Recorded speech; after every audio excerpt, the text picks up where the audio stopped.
every single belter in every single scene has 7 foot tall and spindly, but beyond the technical issues, there was something else. Is the notion that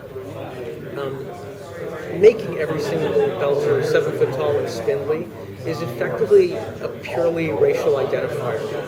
And what we wanted to do is actually broaden the scope of the show beyond that, in the sense that one of the themes that runs throughout the Expanse is humans are tribal by nature and we factionalize.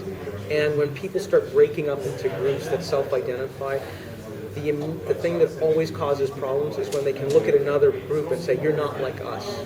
And so what we wanted to do was broaden the scope of that beyond simple racial identification, which is what tall, skinny belters are, to cultural, language, socioeconomic elements, to bring class into it in a very strong way. And so our belters, some of them, you see really tall, skinny ones, but many of them look human-like.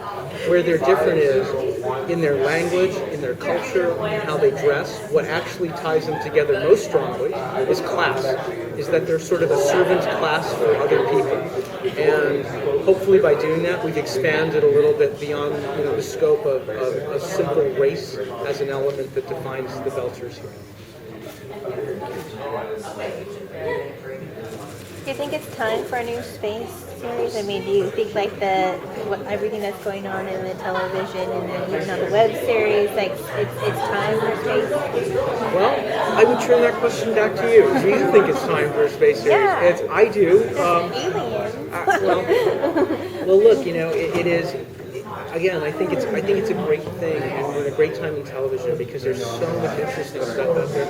And anytime you can bring an audience something that they can't see somewhere else, that's terrific. And it's a great, deep, interesting world and a story that has a lot of scope and actually a lot of relevance to sort of the present day.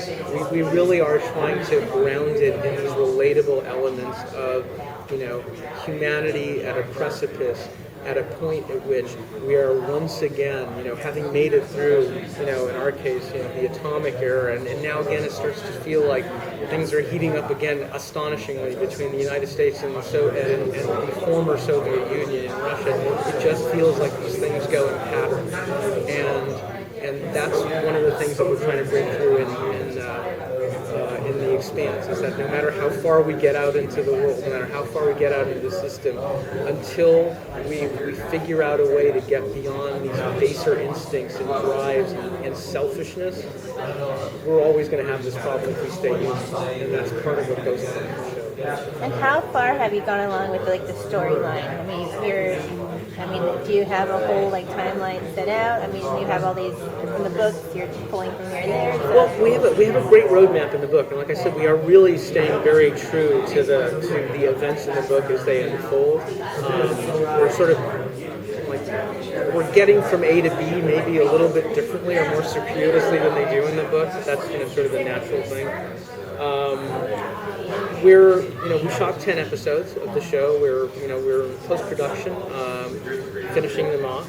We started a season 2 writers' room, so we have that together, and we're actually already heading. We've got a good bit of the way there. I can't really talk too much about that, but yeah, we're well underway. We're very excited, and everybody's diving back in. Our entire staff is basically back from season 1, and so we're rocking and rolling.